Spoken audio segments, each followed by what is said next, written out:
ಸಂತೋಷವನ್ನ ಸಾಯಿಸುವಂತ ಸಂಗತಿಗಳು. ದೇವರಿಗೆ ಮಹಿಮೆ. ನಾವೆಲ್ಲರೂ ಸಂತೋಷವಾಗಿರ್ಬೇಕು, ಸಮಾಧಾನದಿಂದ ಇರಬೇಕು ಎಂಬುದಾಗಿ ನಮ್ಮ ಆತ್ಮಿಕ ತಂದೆಯಾಗಿರ್ತಕ್ಕಂಥ ನಮ್ಮ ನಿರ್ಮಾಣಿಕನ ಬಯಕೆ. ಒಬ್ಬ ತಂದೆ ತನ್ನ ಮಕ್ಕಳು ಹೇಗೆ ಸಂತೋಷವಾಗಿರೋದು, ಸಮಾಧಾನವಾಗಿರೋದನ್ನು ಬಯಸ್ತಾನೋ ಲೌಕಿಕದಲ್ಲಿ, ಅದೇ ರೀತಿ ನಮ್ಮ ಆತ್ಮಗಳ ತಂದೆಯಾಗಿರ್ತಕ್ಕಂಥ ಪರಮಾತ್ಮ ನಾವೆಲ್ಲರೂ ಸಂತೋಷವಾಗಿರ್ಬೇಕು, ಸಮಾಧಾನವಾಗಿರ್ಬೇಕು ಎಂಬುದಾಗಿ ದೇವರ ಒಂದು ಬಯಕೆ ಇಷ್ಟ ಆಗಿದೆ. ಆದರೆ ನಮ್ಮ ವೈರಿ ಹಾಗೂ ನಮ್ಮ ತಂದೆಯಾದ ದೇವರ ವೈರಿ ಆಗಿರ್ತಕ್ಕಂಥ ಸೈತಾನನು ಅನುದಿನವೂ ನಮ್ಮ ಸಂತೋಷವನ್ನು ಹಾಳು ಮಾಡುವುದಕ್ಕೂ, ನಮ್ಮ ನೆಮ್ಮದಿಯನ್ನ ಕೆಡಿಸುವುದಕ್ಕೂ, ನಾವು ಅಸಮಾಧಾನದಲ್ಲಿಯೂ, ದುಃಖದಲ್ಲಿಯೂ, ಗೋಳಾಟದಲ್ಲಿಯೂ, ಸಂಕಟದಲ್ಲಿಯೂ, ಇಕ್ಕಟ್ಟಿನಲ್ಲಿಯೂ ಹಾದು ಹೋಗುವಂತೆ ನಮ್ಮ ವೈರಿ ಅನುದಿನವೂ ನಮಗೆ ವಿರುದ್ಧವಾಗಿ ಕಾರ್ಯ ಮಾಡುವಾತನಾಗಿದ್ದಾನೆ. ಅಂದರೆ ದೇವ ಜನರಾದ ನಾವುಗಳು, ಕರ್ತನ ಮಕ್ಕಳಾದ ನಾವುಗಳು ಸಂತೋಷವಾಗಿ ಇರಲಿಕ್ಕೆ ಅಡ್ಡಿಯನ್ನು ಉಂಟು ಮಾಡುವಂಥದ್ದೇ ದುಷ್ಟನ ಕೆಲಸ, ನಮ್ಮ ವೈರಿ ಆಗಿರ್ತಕ್ಕಂಥ ಸೈತಾನನ ಕೆಲಸವಾಗಿದೆ. ಆದರೆ ನಮ್ಮ ಕರ್ತನ ಕೆಲಸ ನಾವು ಸಂತೋಷವಾಗಿರಬೇಕು ಎಂಬುದಾಗಿ ಕರ್ತನ ಬಯಕೆ, ನಮ್ಮ ತಂದೆಯ ಬಯಕೆ ನಾವು ಸಂತೋಷದಿಂದ ಸಮಾಧಾನದಿಂದ ಇರಬೇಕಂತ ಹೇಳಿ. ಇವತ್ತು ನಮ್ಮ ಸಂತೋಷವನ್ನ ಸಾಯಿಸ್ತಕ್ಕಂಥ ವಿಷಯಗಳು ಯಾವುದನ್ನ ಸೈತಾನ ನಮ್ಮ ಬಾಳಿನಲ್ಲಿ ತರ್ತಾನೆ ನಮ್ಮ ಸಂತೋಷನ ಹಾಳು ಮಾಡ್ಲಿಕ್ಕೆ ಎಂಬುದರ ಕುರಿತಾಗಿ ನಾವು ನೋಡುವಾಗ ಗಲಾತ್ಯ ಪತ್ರಿಕೆ 5ನೇ ಅಧ್ಯಾಯ ವಚನ 19ರಿಂದ 20ರಲ್ಲಿ ಈ ರೀತಿಯಾಗಿ ನೋಡ್ತಾ ಇದ್ದೇವೆ. ಶರೀರ ಭಾವದ ಕರ್ಮಗಳು ಪ್ರಸಿದ್ಧಿಯಾಗಿಯೇ ಅವೆ. ಯಾವೆಂದರೆ ಜಾರತ್ವ, ಬಂಡತನ, ನಾಚಿಕೆಡಿತನ, ವಿಗ್ರಹಾರಾಧನೆ, ಮಾಟ, ಹಗೆತನ, ಜಗಳ, ಹೊಟ್ಟೆಕಿಚ್ಚು, ಸಿಟ್ಟು, ಕಕ್ಷಭೇದ, ಭಿನ್ನಮತ, ಮತ್ಸರ, ಕುಡುಕತನ, ದುಂದೌತಣ ಇಂಥವುಗಳೇ ಎಂಬುದಾಗಿ ಇಲ್ಲಿ ನಾವು ನೋಡ್ತಾ ಇದ್ದೇವೆ ಪ್ರೇರೆ. ಅಂದರೆ ಈ ಪಾಪ ಕಾರ್ಯಗಳು ನಮ್ಮ ಸಂತೋಷವನ್ನ ಸಂಹಾರ ಮಾಡತಕ್ಕಂಥದ್ದಾಗಿದೆ. ಈ ಪಾಪವನ್ನ ತರ್ತಕ್ಕಂಥದ್ದು, ಈ ಪಾಪಕ್ಕೆ ನಡೆಸ್ತಕ್ಕಂಥದ್ದು ನಮ್ಮ ವೈರಿಯ ಕೆಲಸ, ನಮ್ಮ ವೈರಿಯಾಗಿರುವಂತ ಸೈತಾನನ ಕೆಲಸ. ಅದು ಹೇಗೆ ಮಾಡ್ತಾನೆ? ಈ ಶರೀರದಲ್ಲಿರುವಾಗ ಈ ಶರೀರಕ್ಕೆ ಸಂಬಂಧಪಟ್ಟಂತ ಸಂಗತಿಗಳು ಇಲ್ಲಿ ತಿಳಿಸಿದ ಹಾಗೆ ಇವುಗಳನ್ನ ನಾವು ಮಾಡ್ಲಿಕ್ಕೆ ಸೈತಾನ ಏನ್ ಮಾಡ್ತಾನೆ? ಪ್ರಚೋದನೆಯನ್ನ ಆತನು ಮಾಡ್ತಾನೆ. ಏನು ಪ್ರಚೋದನೆ? ಮೊದಲನೇದಾಗಿ ಅಲ್ಲಿ ತಿಳಿಸ್ತಾ ಇದೆ, ಪಾಪ, ದೇವ್ರಿಗೆ ವಿರುದ್ಧವಾಗಿರ್ತಕ್ಕಂಥ ಪಾಪ, ಈ ಶರೀರ ಭಾವದ ಕರ್ಮ, ನಮ್ಮ ಸಂತೋಷವನ್ನು ಹಾಳು ಮಾಡ್ತಕ್ಕಂಥ ಸಂಗತಿಗಳಲ್ಲಿ ಮೊದಲನೆಯ ಸಂಗತಿ ಜಾರತ್ವ. ಜಾರತ್ವ ಅದು ನಮ್ಮ ಸಂತೋಷವನ್ನು ಹಾಳು ಮಾಡ್ತಕ್ಕಂಥದ್ದಾಗಿದೆ. ಜಾರತ್ವ ಕ್ಷಣಿಕ ಸುಖವನ್ನ ಕೊಡುವಂಥದ್ದು, ಅನಂತರ ಅದು ನಿತ್ಯವಾಗಿರ್ತಕ್ಕಂಥ ನರಕಕ್ಕೆ ನಡೆಸ್ತಕ್ಕಂಥದ್ದು, ನಿತ್ಯವಾದ ದಂಡನೆಗೆ ನಡೆಸ್ತಕ್ಕಂಥದ್ದು. ನಾವು ಇಹಲೋಕದಲ್ಲಿಯೂ ಪರಲೋಕದಲ್ಲಿಯೂ ನಮ್ಮ ಸಂತೋಷವನ್ನ ಕಿತ್ತುಕೊಳ್ಳುವಂಥದ್ದು ಜಾರತ್ವವಾಗಿದೆ. ಜಾರತ್ವ ಮಾಡುವಾಗ ಆ ಕ್ಷಣದಲ್ಲಿ ಅವರು ಸಂತೋಷವಾಗಿರಬಹುದು, ಮರುಕ್ಷಣ ಅವರಿಗೆ ಪಾಪ ಪ್ರಜ್ಞೆ ಕಾಡಿಸ್ತಕ್ಕಂಥದ್ದು, ಅವರ ಆತ್ಮಸಾಕ್ಷಿ ಅವ್ರಿಗೆ ಚುಚ್ಚುತ್ತೆ, ನೀನು ಮಾಡ್ತಕ್ಕಂಥದ್ದು ತಪ್ಪು ಎಂಬುದಾಗಿ. ಸೈತಾನ್ ಏನ್ ಮಾಡ್ತಾನೆ? ಜಾರತ್ವ ಅಂತ ಹೇಳ್ತಾನೆ. ಲೋಕದಲ್ಲಿ ಮಾತ್ರವಲ್ಲ, ಸಭೆಯಲ್ಲಿ ಜಾರತ್ವವನ್ನು ತರ್ತಕ್ಕಂಥವನು, ಎಲ್ಲ ಕಡೆ ಜಾರತ್ವ ಉಂಟು ಮಾಡ್ತಾನೆ. ಯಾಕಂತಂದ್ರೆ ಸೈತಾನ್ ನಾವು ಜಾರತ್ವಕ್ಕೆ ನಮ್ಮನ್ನು ನಡೆಸ್ತಕ್ಕಂಥದ್ದು ನಾವು ಸಂತೋಷವಾಗಿರ್ಲಿ ಅಂತ ಹೇಳಿ ಅಲ್ಲ, ಬದಲಾಗಿ ನಮ್ಮ ಸಂತೋಷವನ್ನ ಸಂಹಾರ ಮಾಡಬೇಕು. ಇವರು ಇಹ ಲೋಕದಲ್ಲಿಯೂ ಪರಲೋಕದಲ್ಲಿರುವಂತ ಸಂತೋಷವನ್ನ ನಾಶ ಮಾಡಬೇಕು, ಇವರು ಕಳ್ಕೊಳ್ಬೇಕೆಂಬುದಾಗಿ ಸೈತಾನ್ ಏನ್ ಮಾಡ್ತಾನಂದ್ರೆ ಜಾರತ್ವಕ್ಕೆ ಪ್ರೇರಣೆ ಮಾಡುವವನು, ನಡೆಸುವಾತನು ಆಗಿದ್ದಾನೆ.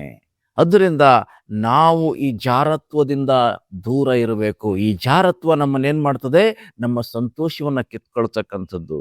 ಭೂಲೋಕದಲ್ಲಿ ನಮ್ಮ ಸಂತೋಷವನ್ನ ಕಿತ್ಕೊಳ್ತದೆ, ಪರಲೋಕದಲ್ಲಿಯೂ ಸಹ ನಮ್ಮ ಸಂತೋಷವನ್ನ ಕಿತ್ಕೊಳ್ತಕ್ಕಂಥದ್ದಾಗಿದೆ. ಜಾರತ್ವದಿಂದ ದೂರ ಇರಬೇಕೆಂಬುದಾಗಿ ದೇವರ ವಾಕ್ಯ ನಮಗೆ ಬೋಧನೆ ಮಾಡ್ತಕ್ಕಂಥದ್ದಾಗಿದೆ. ಎರಡನೇದಾಗಿ ನೋಡುವಾಗ ಬಂಡತನ. ಈ ಬಂಡತನ ಅಂತಕ್ಕಂಥದ್ದು ನಮ್ಮ ಸಂತೋಷವನ್ನ ಸಂಹಾರ ಮಾಡ್ತಕ್ಕಂಥದ್ದಾಗಿದೆ. ನಾವು ಬಂಡರಾಗಿರಬಾರ್ದು, ನಮ್ಮಲ್ಲಿ ಬಂಡತನ ಇರಬಾರ್ದು. ಬಂಡತನ ಎಂಬ ನೋಡುವಾಗ ಯಾವುದಕ್ಕೂ ಅಂಜದೇ ಇರ್ತಕ್ಕಂಥದ್ದು, ಯಾರು ಮಾತನ್ನು ಕೇಳದೆ ಇರ್ತಕ್ಕಂಥದ್ದು, ಯಾವುದಕ್ಕೂ ಭಯ ಪಡದೆ ಇರ್ತಕ್ಕಂಥದ್ದು, ಕೆಟ್ಟ ಸ್ವಭಾವ ಈ ಬಂಡತನ. ಈ ಬಂಡತನ ಎಲ್ಲಿರುತ್ತೋ ಅಲ್ಲಿ ಸಂತೋಷ ಸಂಹಾರ ಆಗ್ತದೆ. ಒಂದು ವೇಳೆ ಒಂದು ಕುಟುಂಬದಲ್ಲಿ ಗಂಡ ಅಥವಾ ಹೆಂಡತಿ ಅಥವಾ ಮಕ್ಕಳು, ಅತ್ತೆ ಸೊಸೆ, ಅತ್ತೆ ಮಾವ, ಇವರಲ್ಲಿ ಯಾರಲ್ಲಾದರೂ ಸರಿ ಬಂಡತನ ಇದ್ರೆ, ಒಂದು ಕುಟುಂಬದಲ್ಲಿ ಬಂಡತನದ ವ್ಯಕ್ತಿಗಳಿದ್ರಂದ್ರೆ ಆ ಕುಟುಂಬದ ಸಂತೋಷ ಸಂಹಾರ ಆಗೋದ್ರಲ್ಲಿ ಯಾವ ಸಂದೇಹವಿಲ್ಲ. ಅದರಿಂದ ಸೈತಾನ್ ಏನ್ ಮಾಡ್ತಾನೆ, ಜನರಲ್ಲಿ ಬಂಡತನ ಉಂಟಾಗುವಂತೆ ಮಾಡ್ತಾನೆ. ಕಾರಣ ಸಂಸಾರಗಳಲ್ಲಿ ಸಂತೋಷವನ್ನ ಸಂಹಾರ ಮಾಡ್ತಕ್ಕಂಥದ್ದು ಆತನ ಯೋಚನೆ. ಅದರಿಂದ ಬಂಡತನವನ್ನು ತರ್ತಾನೆ. ನಮ್ಮಲ್ಲಿ ಬಂಡತನ ಇದೆ ಎಂಬುದಾಗಿ ಯಾವಾಗ ನಮಗೆ ಅರಿವಾಗ್ತದೋ ಆ ಕ್ಷಣವೇ ನಾವೇನ್ ಮಾಡಬೇಕಾಗಿದೆ, ಮನ ತಿರುಗಬೇಕಾಗಿದೆ ಕರ್ತನ ಕಡೆಗೆ. ಸ್ವಾಮಿ, ನನ್ನ ಬಂಡತನವನ್ನ ತೆಗೀರಿ, ನನ್ನ ಬಂಡತನದಿಂದ ಇತರರ ಸಂತೋಷ ಸಂಹಾರ ಆಗಬಾರ್ದು, ನನ್ನಲ್ಲಿರ್ತಕ್ಕಂಥ ಬಂಡತನದಿಂದ ಬಿಡುಗಡೆ ಕೊಡಿ ಎಂಬುದಾಗಿ ಪ್ರಾರ್ಥನೆ ಹಾಗೂ ಪ್ರಯತ್ನ ಹಾಗೂ ದೇವರಿಗೆ ನಮ್ಮನ್ನ ಒಪ್ಪಿಸಿಕೊಟ್ಟು ಜೀವಿಸ್ತಕ್ಕಂಥದ್ದು ಮುಖ್ಯ. ಹೀಗೆ ಬಂಡತನ ನಮ್ಮ ಸಂತೋಷವನ್ನ ಸಂಹಾರ ಮಾಡ್ತಕ್ಕಂಥದ್ದಾಗಿದೆ. ಮೂರನೇದಾಗಿ ನೋಡುವಾಗ ನಾಚಿಕೆಗೇಡಿತನ. ನಾಚಿಕೆಗೇಡಿತನ ಅಂತಂದ್ರೆ, ನಾವು ಯಾವ ಕೆಲಸವನ್ನು ಮಾಡಿದ್ರೆ ನಾವು ಮುಖ ತೋರಿಸ್ಲಿಕ್ಕಾಗಲ್ವೋ ಇನ್ನೊಬ್ರಿಗೆ ಅಂತ ಕೆಲಸದಿಂದ ನಾವು ದೂರ ಇರಬೇಕು. ಈ ನಾಚಿಕೆಗೇಡಿತನ ಅಂತಕ್ಕಂಥದ್ದು ನಮ್ಮ ಸಂತೋಷವನ್ನ ಕೆಡಿಸ್ತಕ್ಕಂಥದ್ದಾಗಿದೆ.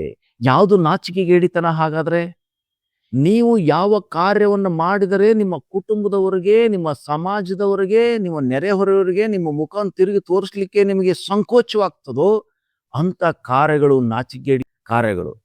ಅಂತ ಕಾರ್ಯಗಳು ಮಾಡೋದ್ರಿಂದ ನಾವೇನ್ ಮಾಡಬೇಕು?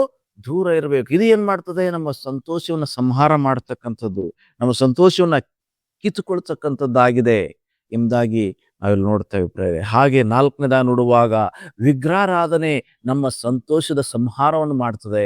ವಿಗ್ರಹಾರಾಧನೆ ಅಂದ್ರೆ ಏನು ಎಂಬುದಾಗಿ ನೋಡುವಾಗ, ದೇವರಿಗಿಂತ ನಾವು ಯಾವುದೇ ವ್ಯಕ್ತಿನ ಹೆಚ್ಚಾಗಿ ಪ್ರೀತಿಸಿದರೆ ಅದು ವಿಗ್ರಹಾರಾಧನೆ. ದೇವರಿಗಿಂತ ನಾವು ಹೆಚ್ಚಾಗಿ ಯಾವುದಕ್ಕೆ ಒಳಗಾಗ್ತೇವೋ ಅದು ವಿಗ್ರಹಾರಾಧನೆ. ದೇವರಿಗಿಂತ ನಮ್ಮ ಜೀವಿತದಲ್ಲಿ ಯಾವುದು ಹೆಚ್ಚು ಪ್ರಾಮುಖ್ಯ ಉಳ್ಳಂತದ್ದಾಗಿದೆಯೋ ಅದು ವಿಗ್ರಹಾರಾಧನೆ. ಅಂದರೆ ದೇವರಿಗೆ ಕೊಡಬೇಕಾದ ಸ್ಥಾನವನ್ನ ನಾವು ದೇವರಿಗೆ ಕೊಡದೇ ಇರುವಾಗ ಅದು ವಿಗ್ರಹಾರಾಧನೆ.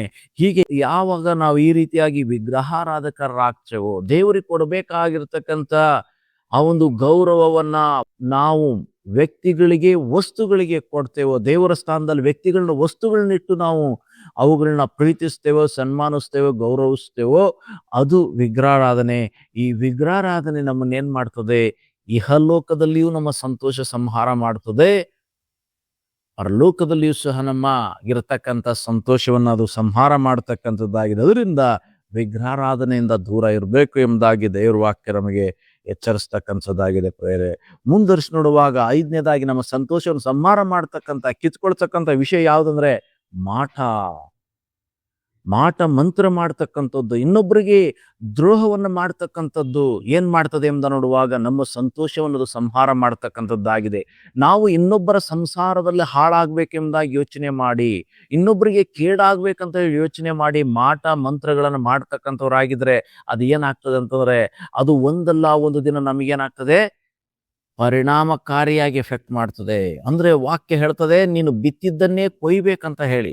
ಇತರರಿಗೆ ಕೆಟ್ಟತನವನ್ನ ಬಿತ್ತಿದ್ರೆ, ಇತರರಿಗೆ ಕೇಡನ್ನು ಬಿತ್ತಿದ್ರೆ ಆ ಕೇಡು ನಮಗೆ ಆಗ್ತಕ್ಕಂಥದ್ದಾಗಿದೆ. ಅದರಿಂದ ಪ್ರೇರೆ, ನಾವು ಮಾಟ ಮಂತ್ರ ತಂತ್ರಗಳಲ್ಲಿ ಜೀವಿಸಬಾರ್ದು. ಇದು ಏನ್ ಮಾಡ್ತದೆ ಅಂತಂದ್ರೆ ನಮ್ಮ ಸಂತೋಷವನ್ನು ಸಂಹಾರ ಮಾಡ್ತಕ್ಕಂಥದ್ದಾಗಿದೆ ಎಂಬುದಾಗಿ ನಾವು ನೋಡ್ತಾ ಇದ್ದೇವೆ. ಆರನೇದಾಗಿ ಮುಂದುವರ್ಸಿ ನೋಡುವಾಗ ನಮ್ಮ ಸಂತೋಷವನ್ನು ಸಂಹಾರ ಮಾಡ್ತಕ್ಕಂಥ ವಿಷಯಗಳಲ್ಲಿ 6 ಹಗೆತನ, ಇತರನ ದ್ವೇಷ ಮಾಡ್ತಕ್ಕಂಥದ್ದು, ಇತರನ ಮೇಲೆ ಯಾವಾಗಲೂ ಮತ್ಸರ ಉಳ್ತಕ್ಕಂಥವ್ರಾಗಿರೋದು, ಇತರರಿಗೆ ಯಾವಾಗಲೂ ನಾವು ಕೇಡನ್ನೇ ಬಯಸ್ತಕ್ಕಂಥದ್ದು, ವೈರತ್ವ ಸಾಧಿಸ್ತಕ್ಕಂಥದ್ದು, ಅವ್ರ ಮೇಲೆ ಕಹಿಯಾಗಿರ್ತಕ್ಕಂಥ ಕೆಟ್ಟತನವನ್ನು ಇಟ್ಕೊಳ್ತಕ್ಕಂಥದ್ದು, ಹಗೆತನ, ದ್ವೇಷ ಮಾಡ್ತಕ್ಕಂಥದ್ದು ನಮ್ಮ ಸಂತೋಷವನ್ನು ಕಿತ್ಕೊಳ್ತದೆ.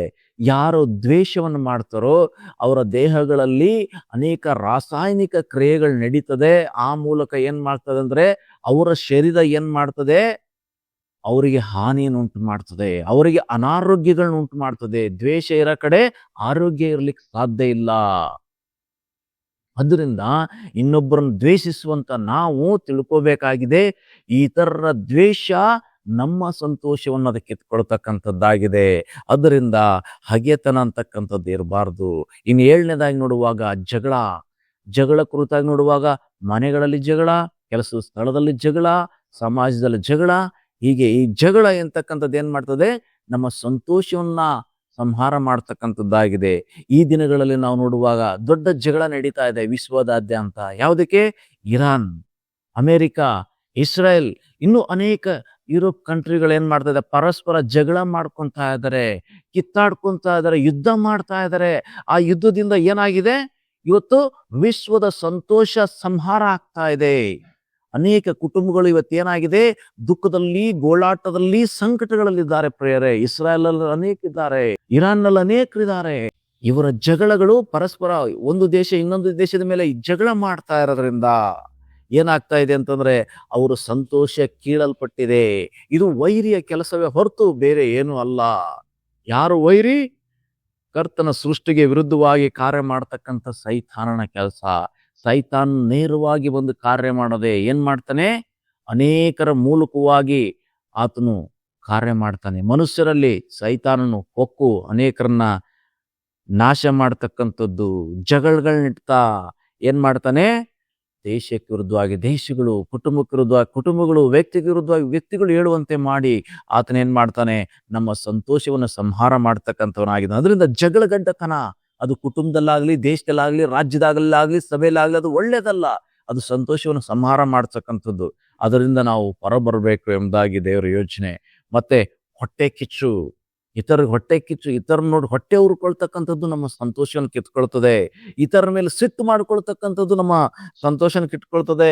ಇತರರ ಮೇಲೆ ಕಕ್ಷೆ ಭೇದ ಮಾಡ್ತಕ್ಕಂಥದ್ದು ನಮ್ಮ ಸಂತೋಷ ಕಿತ್ಕೊಳ್ತದೆ. ಇತರರ ಮೇಲೆ ಭಿನ್ನಮತ ತೋರಿಸ್ತಕ್ಕಂಥದ್ದು, ಮತ್ಸರ ತೋರಿಸ್ತಕ್ಕಂಥದ್ದು, ಕುಡುಕತನ ಮತ್ತೆ ದುಂದೌತನಗಳು, ಇವೆಲ್ಲವೂ ಏನ್ ಮಾಡ್ತದೆ ಅಂತಂದ್ರೆ ನಮ್ಮ ಸಂತೋಷದ ಸಂಹಾರಕಗಳಾಗಿವೆ. ಇವುಗಳಿಂದ ನಾವು ಹೊರಬಂದು ಏನ್ ಮಾಡಬೇಕಾಗಿದೆ, ದೇವರ ಆತ್ಮನಿಗೆ ಒಳಗಾಗಿ ಜೀವಿಸಬೇಕಾಗಿದೆ ಪ್ರೇಯರೆ. ಹೀಗೆ ವಿವರಿಸ್ತಾ ಹೋದ್ರೆ ಇಲ್ಲಿ 14 ವಿಷಯಗಳ ಕುರಿತಾಗಿ ನಾವು ನೋಡ್ತಾ ಇದ್ದೇವೆ. ಅದರಿಂದ ಇಂಥ ಸಂಗತಿಗಳಿಂದ ನಾವು ದೂರ ಇರಬೇಕು. ಇವು ಶರೀರಭಾವದ ಕರ್ಮಗಳು. ಇವುಗಳು ಭೂಲೋಕದಲ್ಲಿಯೂ ಪರಲೋಕದಲ್ಲಿಯೂ ನಮಗೆ ಇರುವಂತ ಸಂತೋಷವನ್ನ ಹಾಳು ಮಾಡತಕ್ಕಂತ ಸಂಗತಿಗಳು ಇವುಗಳಾಗಿವೆ. ಇವುಗಳಿಂದ ಹೊರಬಂದು ಜೀವಿಸುವಂತದ್ದು ಬಹಳ ಮುಖ್ಯ. ಇವುಗಳ ವಿಷಯದಲ್ಲಿ ನಾವು ಎಚ್ಚರವಾಗಿರಬೇಕು. ಕೊನೆಯದಾಗಿ ನೋಡ್ತಾ ಇದೀವಿ ದುಂದೌತಣ.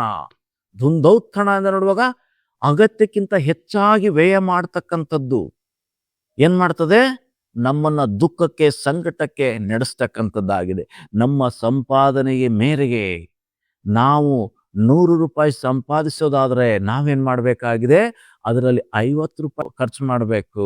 ಇನ್ನು 50 ರೂಪಾಯಿನ ಏನ್ ಮಾಡ್ಬೇಕು, ಅದನ್ನ ಕೂಡಿಸಿಡ್ಬೇಕು. ಇರುವೆ ಹತ್ರ ಹೋಗಿ ಕಲ್ತ್ಕೊಳ್ಳಿ ಎಂಬುದಾಗಿ ದೇವ್ರ ವಾಕ್ಯದಲ್ಲಿ ಹೇಳುತ್ತೆ. ಯಾವ್ದ್ರ ಬಗ್ಗೆ? ಕೂಡಿಸಿಟ್ಟುಕೊಳ್ಳೋದ್ರ ಬಗ್ಗೆ, ಸುಗ್ಗಿ ಕಾಲದಲ್ಲಿ ಸೇರಿಸೋದ್ರ ಬಗ್ಗೆ. ಅದರಿಂದ ಬಂದಿರುವಂತ ಹಣ ಎಲ್ಲವನ್ನ ದುಂದೌತಣಗಳನ್ನ ಮಾಡಿ, ಕೂಟಗಳನ್ನ ಮಾಡಿ ನಾವೇನ್ ಮಾಡಬಾರ್ದು, ನಮ್ಮ ಹಣವನ್ನ ವ್ಯಯ ಮಾಡಬಾರ್ದು. ಇರೋದು ಮಾತ್ರ ಅಲ್ಲ, ಕೆಲವು ಸಾಲವನ್ನಾದ್ರೂ ಮಾಡಿ ತುಪ್ಪ ತಿನ್ನುವಂತ ಜನ,